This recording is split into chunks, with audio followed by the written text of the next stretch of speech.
warahmatullahi wabarakatuh. Berjumpa lagi bersama saya Mareta Zola Permatasari dan juga Tritan Putri Mayasari. Tentunya dalam program Lentera Inspirasi, terus menginspirasi untuk anak negeri. Nah, program Lentera Inspirasi ini merupakan salah satu program yang mengundang narasumber-narasumber yang menginspirasi. Ya, teman-teman, kebudayaan adalah salah satu aspek yang tidak dapat lepas dalam kehidupan, khususnya kita sebagai pemuda bangsa Indonesia. Banyak sekali kebudayaan yang dapat kita jumpai, dan salah satunya adalah kesenian atau seni tari. Di tema Lentera Inspirasi kali ini yaitu Tan Samar Pamoring Budoyo Sinimpen Talent ing Kalbu. Kali ini kita akan berjumpa dengan sosok inspiratif di bidang seni tari. Beliau adalah Pak Sugeng, sekaligus pemilik Sanggar Seni Tari Ande-Ande Lumut. Hari ini kita akan berkenalan lebih dekat dengan beliau ya Yola. Iya, betul banget. Dan kita akan mengulik hal-hal apa saja yang dapat menginspirasi untuk kita. Kali ini kita sudah berada di SMPN 1 Kras. Iya, kebetulan juga ada teman-teman dari Sanggar Seni Tari Ande-Ande Lumut yang sedang pentas seni ya. Betul banget. Oke. Sebelum kita berjumpa dengan Pak Sugeng, yuk saksikan video profil berikut ini.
Baik teman-teman, itu tadi video profil dari Sanggar Ande-Ande Lumut. Ya, dan saat ini kita sudah bersama dengan narasumber kita. Ada Pak Sugeng, Bu Nur Setiani, dan juga Mbak Putri Jania. Selamat pagi Bapak, Ibu, Mbak. Selamat pagi. ya. Apa kabar hari ini? Baik, Sehat ya? Iya. Iya, kali ini kita akan berbincang-bincang ya Pak, Bu, dan Mbak tentang Sanggar Tari Ande-Ande Lumut. Gitu. Ya, tapi saya ingin nanya dulu nih ke Bapak dan Ibu dulu. Iya. Saya yakin jenengan-jenengan ini sudah sangat senior di bidang seni tari. Nah, pertanyaannya ini sejak tahun berapa Pak jenengan ini menggeluti dunia seni tari ini sendiri? Kalau saya terjun di dunia tari itu sejak tahunnya lupa deh, tapi ketika saya umur 5 tahun. 5 tahun Iya, ya? di Surabaya waktu itu. Kalau Pak Sugeng? Kalau saya memang bapak dulu kan profesinya seniman, jadi seorang dalang ngerawat, jadi sejak kecil memang ikut, jadi ikut bapak. Kalau ada main ketoprak, ada yang kulit saya ikuti. Terus kemudian ketika tergugahnya, tapi ketika saya SMP itu ada ekstra karawitan, saya ingin melanjutkan ke sekolah karawitan. Jadi yang serius ya berarti ya di SMP itu, kemudian sekolah di SMK Karawitan itu bisa sampai sekarang. Iya. Tapi kalau Bu Nur tadi dari Surabaya ya? Iya. Kalau Pak Sugeng asli Dari Tulungagung, ketemu di sekolah, jadi Ayam seperti bis ini. Surabaya. Oh gitu, iya. Berarti dulu ketemu di sekolah Sekolah, ya? Di kelas bener-bener. Akhirnya jodoh. Iya. Kira-kira begitu. Iya, Begitulah. jarang loh ya ada. Bareng terus. Kayak judul TV ya Pak ya? Ini luar biasa sekali loh Pak Bu ya. Jarang ada jodoh yang memang punya visi, punya tujuan yang sama gitu. Sefrekuensi kali mentornya. So sweet ya. Iya, tapi kalau itu tadi Pak Sugeng dan Bu Nur, kalau Mbak Putri Jania sendiri, sejak kapan Mbak suka di bidang nari? Kapan ya Bu? Ini sejak SMP ya. Kalau saya SMP, itu pun juga masih males-malesan SMP. Baru yang bener-bener kayak tergugah hatinya, yang katanya Pak Sugeng tergugah hatinya itu baru SMA. Iya, jadi SMP ya ikut-ikutan aja. Kalau ada acara sanggar yang masuk, ya males lah pokoknya jalan ke sini ya. Sampai Kalau jadi ura-ura. Sekarang Kalau malah ada jadi acara penggiat. gitu. Kalau nggak ada acara ya di rumah gitu, nggak pernah ikut sanggar. Nah setelah SMA baru saya yang kayak menekuni gitu. Tapi kalau Mbak Jania ini asli Kediri kah? Iya betul. Asli Kediri. Oke baik Pak. Awal mula bisa menari itu bagaimana Pak? Kalau menari, yang paling tahu Bu Nur, jadi karena yang membidangi Bu Nur. Ya.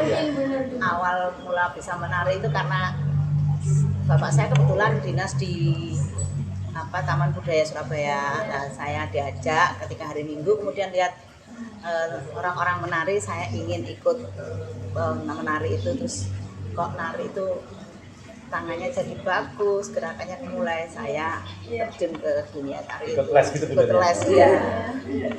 Berarti bisa dikatakan memang basic, kemudian hobi dan sekolah di bidang seni juga ya Pak? Ya sama, jadi mulai SMA sampai kuliah kita sama, satu alma mater ini, 3 orang ini. Tiga satu alma-mater. Satu alma mater ya? Iya. Cuma bedanya kalian jurusan karawitan, dia berdua jurusan tari. Iya. Tapi Pak Sugeng ini jurusan Karawitan, jadi Tapi untuk menari juga Ya sedikit bisa. Yang jelas kalau menari di depan guru agak malu karena jelek. asli itu Pak. berkolaborasi ya Pak Bu ya? Ya, Nah, jadi tari itu harus ada musik Iya. untuk membuat tari itu lebih indah atau emang kebutuhannya. Jadi kalau istilahnya dalam seni, tari itu jodohnya ya musik itu, suaminya ya musik itu gitu. Jadi ya kebetulan saja suami saya musik juga. Iya. Betul sekali ya, berarti Iya. saling melengkapi Iya, bahasanya. Kira-kira begitu. Jadi akhirnya kan terbentuk seperti ini. Iya, kalau dari Mbak Putri sendiri, di mana awal mulanya itu, Mbak? Belajar menari? Awalnya sih dari ekstrakurikuler di SMP. Nah itu kebetulan kakak kelas saya waktu SMP itu siswa sanggar. Jadi terus mungkin kakak kelas itu melihat mungkin ya ada potensi gitu mungkin. Terus jadi Dek, ayo kita latihan di sanggar yuk. Gitu akhirnya diajaklah saya ke sanggar sendiri dan berarti kelas 7 SMP baru masuk. Berarti awalnya itu belum ikut sanggar Belum, ya dulu kan ya Mbak? ya belum diajak sama kakak kelas saya. Gitu. Oke, tapi tadi kan dari Bapak dan Ibu sudah lama sekali ya terjun di dunia tari gitu. Nah, ini kalau untuk sanggar Anda dulu sendiri Pak Bu, sejak kapan berdirinya? Berdirinya sejak tahun 2005.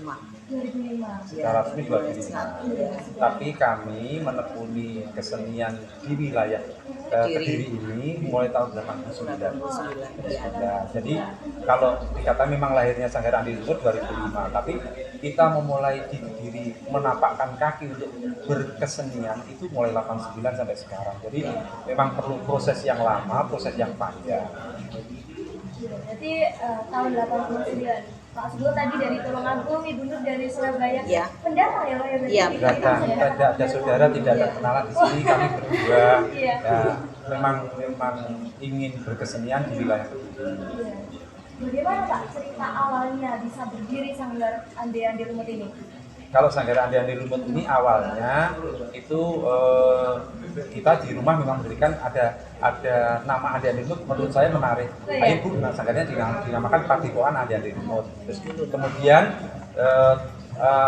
berlanjut ketika saya sudah kerja di Dinas Pariwisata, itu ada namanya Pak Baidowi, itu Kepala Dinas Pendidikan. Ketika suatu saat kita sowan diberi ide buat mendirikan sanggar memanfaatkan kawedanan ekskorcam seperti ngadilwe, pare dan papar.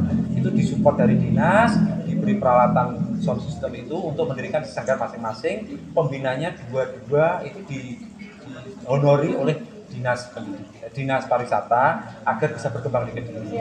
Tapi dari ketiga ini yang terus berlanjut ya karena berkat perjuangan Mbak Jania dan teman-teman dan mbak-mbaknya, kami disupport, kami didukung berdiri sampai sekarang. Yang berdiri Sanggar Andi Lumut yang tetap lestari hanya di Keras Kediri yang bertempat latihannya di Kawedanan Ngadiluwe di Taman Ngadiluwe. Yang lainnya off. Karena memang mendirikan sanggar itu mudah, tapi melestarikan ini yang sulit. Mempertahankan. Memang butuh macam-macam lah ya. Pengorbanan segala-galanya. Ya. Iya. Mengenai itu tadi Pak, nama Andi Lumut, ada filosofi tersendiri nggak Pak? Kenapa kok dinamai Sanggar Andi Lumut? Kalau menurut saya sih Andi Lumut karena saya bertempat di Keras, kemudian saya dengar Panji cerita tentang Panji itu kan dari Kediri ya, itu saya ngambilnya Andi Lumut gitu aja supaya bisa ada peran ibu, ada peran orang jahat, ada peran orang baik, ada laki-laki baik, nah itu semuanya kompleks jadi satu di situ, jadi kita bisa berperan seperti itu nantinya gitu. Selain itu juga Kediri ini kan terkenal dengan bumi Panji, ada yang mengatakan bumi Panji, jadi sumber cerita Panji. Kita minimal melestarikan salah satu nama istilah Panji dengan Andi Lumut. Jadi bisa dengan Andi Lumut pasti Kediri. Jadi, ya mungkin Andi Lumut dari daerah lain. Jadi karena sumber cerita Andi Lumut dari Kediri kita masuk. Ya, gitu kira-kira. Kita mulai dulu ke Mbak Jania nih. Mbak Jania kenapa saat itu tertarik Mbak untuk di Sanggar Andi Lumut? Gimana ya? Yang jelas ketika saya masuk ekskul, nah itu kayak saya melihat kak pas saya tuh kelihatan keren, gitu, kelihatan keren. Kalau nari itu pasti kelihatan berkarisma, kelihatan cantik semuanya. Terus kayak bisa nggak sih apa kayak gitu. Terus tahu juga kak kelas itu bisa sampai keliling Indonesia dengan nari. Nah itu jadi bisa nggak sih aku keliling Indonesia gara-gara nari? Jadi kayak gitu. Terus ya alhamdulillah sekarang keturutan keliling Indonesia karena nari juga. Saya pertama naik pesawat juga karena nari. Sampai kemana Mbak? Masih keliling Indonesia sih, ya kayak Sumatera, terus NTT, masih gitu itu sih. Beda pulau Mbak. Iya. Tapi belum, semoga akan disegerakan go internasional. Ya Rabbal Alamin. Berbicara mengenai tarian tadi ya, ada kemampuan dasar nggak sih dalam tarian itu? Mungkin ada Harus ada dasarnya itu ya. Saya rasa tidak, tergantung dengan niatnya aja. Meskipun tidak bisa menari, tapi kalau kita punya niat yang keras, akhirnya kita beri tekniknya menari yang bagus itu bagaimana, jadilah menari yang baik. itu aja. Berarti nggak masalah ya Bu ya kalau misalkan nanti Nggak ada punya anak bakat didik gitu, ya, ya. yang masuk tapi belum punya basic Iya. mungkin. Bakat kalau malas tidak akan jadi. Iya. Tidak berbakat, tapi kalau rajin pasti Tekun, bisa. iya. Seperti contohnya anak wedok ini kan gitu. Dulu itu sempat kita marah-marahi kalau tidak datang gitu.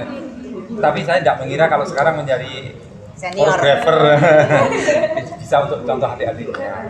Ya memang ya katakanlah kalau mungkin terlalu tinggi saya mengatakan ya bagi kami ini suatu kesuksesan yang bersama teman-teman bersama mbak-mbaknya kita bersyukurlah. Alhamdulillah Ya, ya. ternyata walaupun saya hanya seperti memberikan support sama ibunya, tapi bisa membuahkan ke anak-anak bisa sekolah, bisa untuk pekerjaan, profesi dan sebagainya. Tapi Mbak Jania gimana Mbak? Ikut di sanggar tari Anya Delaware pernah sampai dimarahin atau gimana gitu Mbak? Cerita. Sering. Itu cuma sering. Ya apalagi kalau ada proses tambahan mungkin ya, proses tambahan di luar kegiatan rutin. Jadi alhamdulillah Sanggar Anya Delaware itu hampir setiap tahunnya dipercaya oleh Kabupaten Kediri untuk event-event ke tingkat Jawa Timur dan sebagainya gitu. Jadi mewakili Kabupaten Kediri. Nah, ketika ada event pasti harus ekstra latihan. Nah, di situ dulu waktu masih jadi junior gitu, kamu itu kurang gini sudah biasa itu. Digembleng gitu ya. Iya. Ya pastinya. Soalnya saya pun tadi menyinggung masalah bakat ya. Saya kurang setuju. Oh ini bakatnya menarik. Saya sangat tidak setuju karena gini, nggak ada orang yang tahu kamu punya bakat apa enggak kalau nggak nyoba. Gitu. Terus sekarang anak kecil yang diajak nari, terus dia sungguh-sungguh, barulah kita bilang itu dia punya bakat. Tapi kalau nggak pernah nyoba, kita nggak akan tahu kalau dia punya bakat atau enggak. Jadi ya pasti gemblengan mental, fisik semuanya. Tapi ya kayak bahagia aja gitu loh. Kayak kalau udah seneng meskipun dimarahin, meskipun sakit berdarah-darah intinya kayak gitu. Kayak ya enjoy aja gitu. Ngerasa asik aja gitu lah karena hobi gitu. Dan pada akhirnya sekarang sedang menjadi koreografer, jadi Dosen. ya. Jadi butuh saya sekarang. Iya. Saya mau tanya, ada kunci utama nggak sih Bu dalam menari? Kunci utamanya satu niat, dua kemauan yang keras, tiga mau dibentuk. Jadi kalau males-malesan pasti tidak jadi. Ikhlas begitu kayak. Iya. Ikhlas dimarahin. Terus dimarahin. Iya. Jadi kalau niat dari gerakan jelek kemudian dibentuk menjadi bagus, dia kan mau otomatis naik gitu. Pasti bisa. Ya, Ulang-ulang gitu geraknya. Terus kalau kurang bagus baleni, kurang bagus baleni gitu terus akhirnya. peran bergerak dia. Iya. Jadi bentuk-bentuk itu misalnya jarinya harus kencang ini. Jadi kita harus bisa memberikan contoh nek lemes sih dadi ini nek kenceng dadi ini. Nah, ini nanti anak-anak pilih yang mana. Akhirnya bisa menjadi untuk patokan supaya bagus itu harus punya niat, kemauan, kemudian nek diseneni ojo mersulo. Itu kunci utama ya Bu? Iya. Nggak boleh kayak dibawa ke hati. Iya. Nek mutungan buyar. Supaya hasilnya tidak totalitas. Iya betul, iya. Tapi ini Bu, saya tahu ada istilah dalam menari itu ada wiroso, wirogo, dan wiromo. Iya. Itu ya Pak Bu ya? Iya. Nah itu gimana sih Bu? Mungkin bisa dijelaskan ke Dosen ini dosen yang lebih ilmiah nantinya. Dosen jadi Ada jadi malu ini. Takut keliru ngomongnya. Beda kan.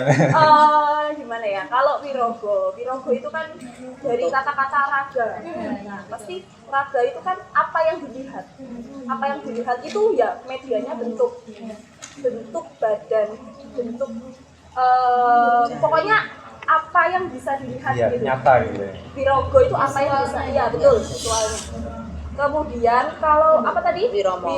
Nah, wiromo itu dari kata irama. Nah, irama itu ya gimana gerakan yang dihasilkan itu selaras dan seirama dengan musiknya. Gitu. Jadi nggak yang ini misal lari yang mana, yang ini lari enggak, bukan gitu. Tapi menyatu bisa saja pisah tapi akhirnya menyatu. Jadi kalau di tari itu kayak saya pakai istilah Jawa ya, ada hitungan mengkal. Nah mengkal itu kalau misalnya 1, 2, 3, 4 itu nggak pas hitungan, jadi nah jatuhnya di tengah-tengah gitu. Nah itu ya betul.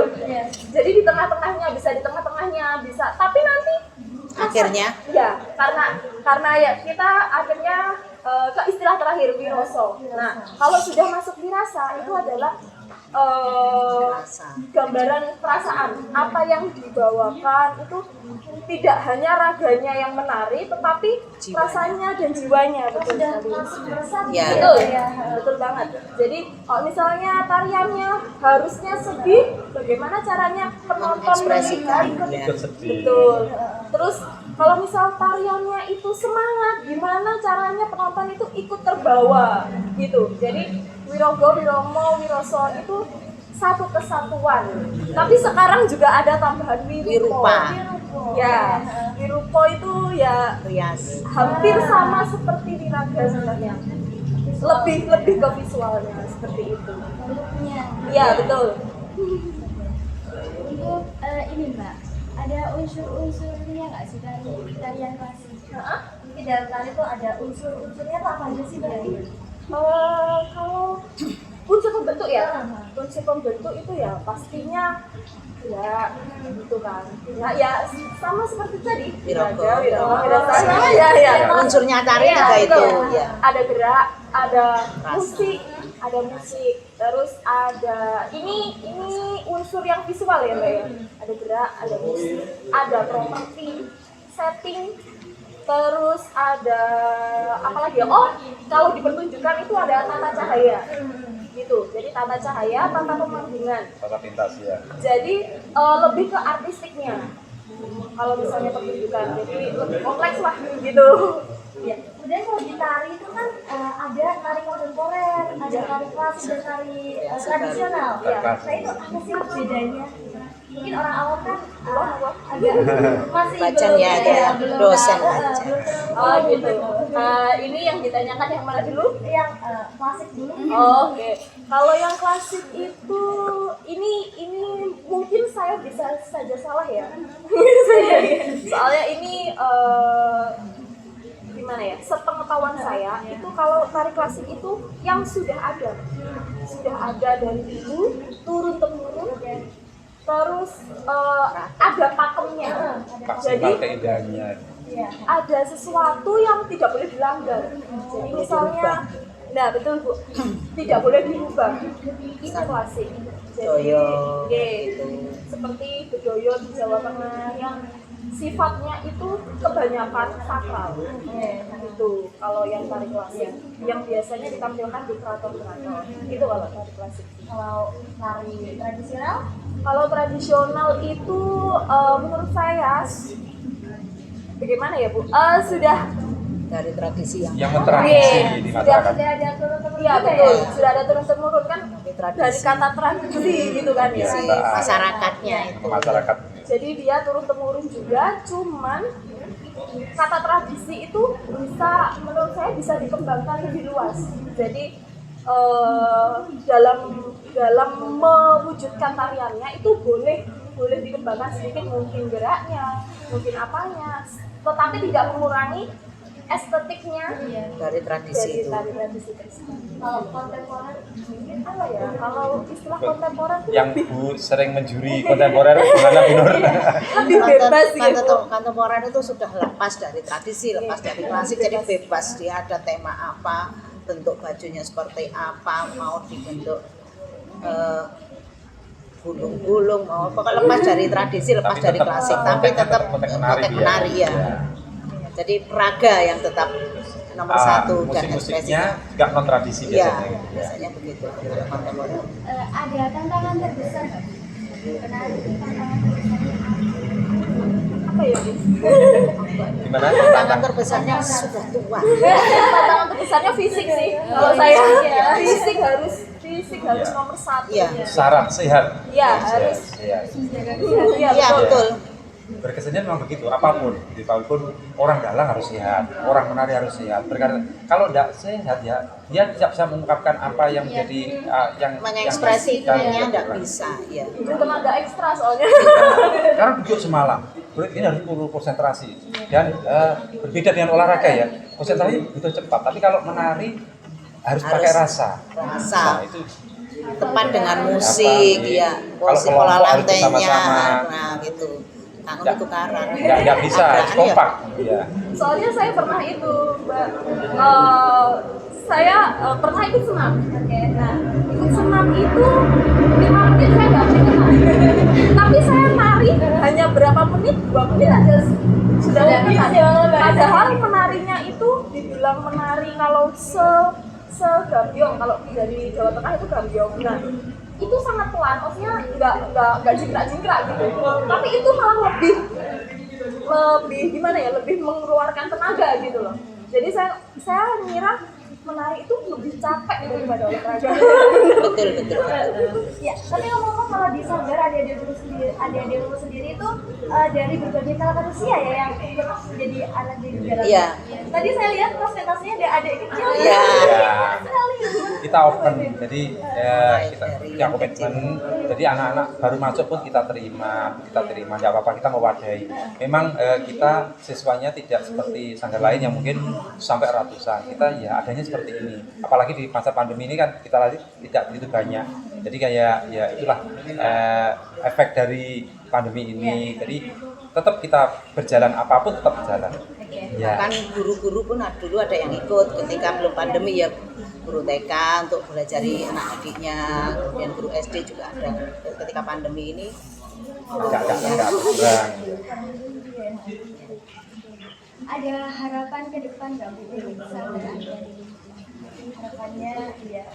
harapannya anak-anak tetap melestarikan seni tradisi terutama, kemudian ya untuk tetap mereka lebih mencintai seni tradisi, kemudian apa ya, saya ingin generasi muda ini lebih menekuni tradisi meskipun tradisi modern ataupun tradisi non modern. Soalnya saya melihat banyak anak-anak sekarang, kan saya mengajar di SMP ya Mbak ya, anak-anak yang tidak belajar seni itu pandangan tentang masa depannya itu berbeda. Kemudian cara bergaulnya, cara berbicaranya, sopan santunnya itu sangat menurun sekali. Jadi saya berharap meskipun tidak di sanggar saya, kalau bisa mereka belajar seni tradisi seperti itu, baik tradisi menari, tradisi musik dan sebagainya. Ya, luar biasa sekali. Ya, sukses selalu untuk sanggar adik-adik. Amin, amin ya rabbal alamin. Terima kasih sekali hari ini sudah berbincang dengan kita ya. Teman-teman, sedikit kesimpulan ya, kita sebagai anak bangsa Indonesia, ayo kita cintai budaya kita, ayo kita lestarikan, begitu ya Mbak ya. Ya, jangan cuma sukanya joget-joget TikTok gitu. Tapi kita juga harus bangga dengan budaya bangsa kita sendiri. Iya. Sekali lagi terima kasih Bapak Ibu sudah sukses selalu. Amin. Dan teman-teman terima kasih sudah menyaksikan Lentera Inspirasi kali ini ya. Jadi gimana, ada yang ditambahkan? Cukup ya. Ya, kalau gitu Intan pamit, Jalan juga pamit. Jangan lupa tetap saksikan Lentera Inspirasi dan jangan lupa subscribe YouTube channel Kakak Media. Kami akhiri. Wassalamualaikum warahmatullahi wabarakatuh. Waalaikumsalam.